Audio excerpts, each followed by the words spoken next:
Olá! Seja bem-vindo ao nosso espaço de reflexão. Provavelmente, você já ouviu frases como estas em algum lugar: nem toda infidelidade significa o fim de um relacionamento. Na verdade, vocês podem crescer com isso. Ou talvez, a terapia de casal pode ajudar a curar qualquer ferida. Vocês só precisam dedicar tempo um ao outro e se comunicar melhor. E a mais clássica de todas: o perdão pode fortalecer qualquer relação. Se você já ouviu algo parecido, saiba que não está sozinho. E se ouviu isso de alguém a quem recorreu em busca de ajuda, um terapeuta, um conselheiro, um líder espiritual ou até mesmo um coach, saiba que sua experiência é mais comum do que imagina. Hoje, vamos falar sobre um dos maiores desafios que muitas pessoas enfrentam ao tentar navegar ou se curar de um relacionamento com uma pessoa narcisista. O desafio é que as abordagens tradicionais de terapia, muitas vezes, simplesmente não funcionam para essas situações. E pior, podem até causar mais danos. No mundo da saúde mental, a prática comum é focar e diagnosticar a pessoa que entra no consultório. Então, quando alguém que está vivendo em um relacionamento narcisista procura ajuda, essa pessoa chega carregada de ansiedade, pânico, tristeza profunda, apatia ou uma sensação constante de estar em alerta. E o que acontece? Muitas vezes, ela é diagnosticada. Se o terapeuta não compreende profundamente a paisagem do abuso narcisista, o antagonismo, a manipulação, o gaslighting, a sessão pode se transformar em um exercício de vamos descobrir o que há de errado com você, em vez de vamos te apoiar e criar um ambiente seguro para que você possa entender os padrões tóxicos deste relacionamento. As pessoas raramente recebem a educação necessária sobre a constância e o prejuízo desses padrões. Elas não são ensinadas a reconhecer como essas dinâmicas se manifestam. Muitas vezes, quando converso com terapeutas, especialmente os que trabalham com casais, e os questiono sobre isso, a resposta que recebo é desanimadora. Eles dizem, bem, relacionamentos com pessoas que têm esses traços de personalidade, esse narcisismo, são a exceção. Obviamente, não há muito que possa ser feito. Essa resposta não é apenas derrotista, ela é perigosa. Ela cria um falso dilema entre dois extremos. De um lado, a crença ingênua de que a comunicação resolve tudo e, do outro, a desistência total, que soa como sua vida é terrível e não podemos fazer nada para te ajudar. No mínimo, isso é humilhante e pode fazer com que as pessoas em relacionamentos narcisistas se sintam ainda piores do que quando chegaram. Escute. Quem vive sob abuso narcisista já se sente em uma situação incomum e incompreensível. A vergonha de ouvir não há nada que possamos fazer por você, ou, se você não sair, nada vai melhorar, apenas multiplica o fardo que os sobreviventes já carregam todos os dias. O narcisismo é um tema estranhamente desconfortável no mundo da terapia e da psicologia. E acredito que seja porque ele bagunça o roteiro. Ele remove as soluções fáceis. A terapia é mais difícil com clientes narcisistas. Questões como vícios ou depressão tornam-se um desafio de tratamento muito maior quando traços de personalidade como antagonismo ou narcisismo estão presentes. Quando um casal entra para a terapia e um dos parceiros é narcisista, a situação é extremamente delicada. Sem um terapeuta altamente qualificado, as coisas podem dar muito errado. A vítima do abuso é frequentemente tratada como se fosse ela o problema. Frases como talvez seja porque você está sempre tão ansiosa que seu parceiro fica no limite e acaba reagindo mal, são perigosamente comuns.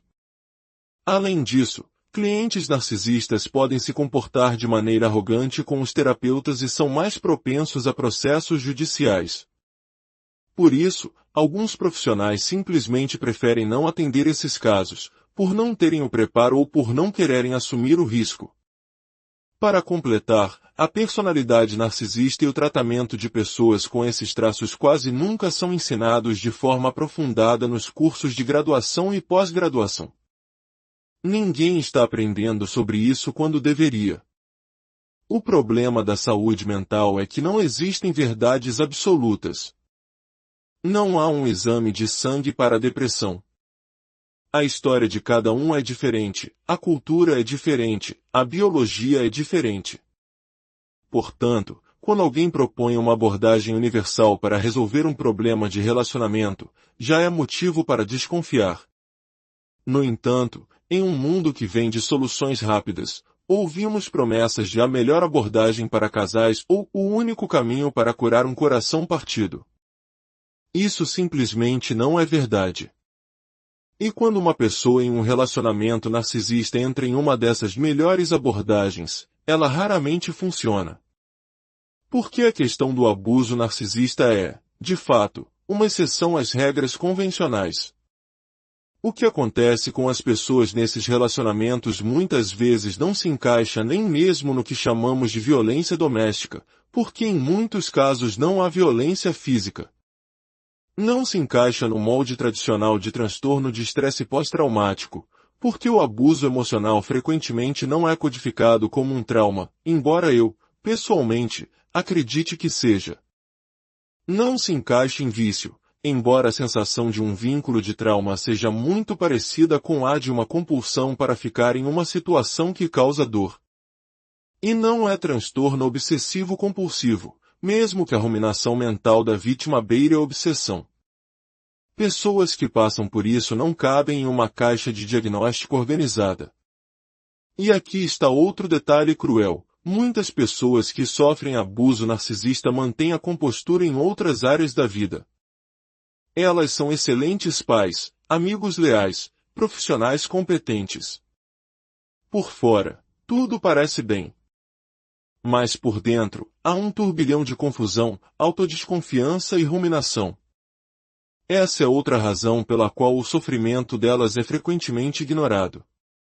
A pessoa pensa, se estou indo bem na minha vida, talvez o problema no relacionamento seja realmente eu. Então, o que isso significa para você, se está passando por isso? Significa que seu caso é tratado como a exceção. Você é como o carro para o qual o mecânico não tem mais peças. O paciente com uma doença para a qual ainda não existe remédio. É como ter um manual de instruções que funciona para todos os aparelhos, menos para o seu. E quando você pede ajuda, a resposta é: para este modelo, não sabemos o que fazer. Nós não trabalhamos com esses casos. Quão conveniente! É como um pedreiro que só assenta os azulejos no meio da parede e deixa os recortes complicados dos cantos para outra pessoa fazer. É como pintar o centro da tela e deixar as bordas para que outro termine. Existe um tradicionalismo no mundo da psicologia que muitas vezes ignora os elementos únicos desses relacionamentos. E também é difícil para eles admitir que, às vezes, não podemos consertar uma situação. Que às vezes, o perdão não é saudável para nós. Que às vezes, o afastamento de familiares é, na verdade, a opção mais saudável para algumas pessoas envolvidas. Que às vezes, a separação é mais saudável. E, em outros casos, a separação pode ser perigosa. Que às vezes, a pessoa charmosa, carismática e agradável em público é também uma pessoa cruel, manipuladora e crítica na intimidade. De muitas maneiras, os relacionamentos narcisistas desafiam tudo o que acreditamos saber sobre as pessoas e o comportamento humano. E é por isso que as vítimas duvidam de si mesmas, se questionam, se sentem pessoas mais e lutam para encontrar a ajuda de que precisam. Ser a exceção pode ser bom quando é para algo positivo. Mas, neste caso, ser a exceção é um fardo. As pessoas podem ser envergonhadas por anos, ouvindo que não estão se comunicando direito, que precisam assumir mais responsabilidade, sendo repreendidas por usar a palavra narcisista, sendo questionadas se não estão pedindo demais, sendo pressionadas a perdoar. Elas simplesmente não são validadas em sua experiência. Sim, isso exige uma mudança de paradigma. mas mudanças de paradigma são boas. A cura desses relacionamentos não pode ser feita sozinha. Uma pessoa precisa de apoio, mas os apoiadores precisam entender a dinâmica. E claro, relacionamentos narcisistas são a exceção, não são a regra. Talvez 1 em cada 10 relacionamentos tenha essa dinâmica. Não é todo mundo. Mas quando é você que está passando por isso, é uma dor única. E ser tratado como a exceção para a qual não há solução apenas adiciona mais invalidação a uma situação que já parece desesperadora o suficiente. Se você se reconheceu nesta descrição, saiba que sua experiência é real. Sua dor é válida. E você não está quebrado. O sistema pode não ter as ferramentas certas, mas isso não significa que a cura seja impossível. Significa que precisamos de um novo mapa. Reconhecer que o mapa que te deram está errado não é se perder. É o primeiro passo para encontrar o seu próprio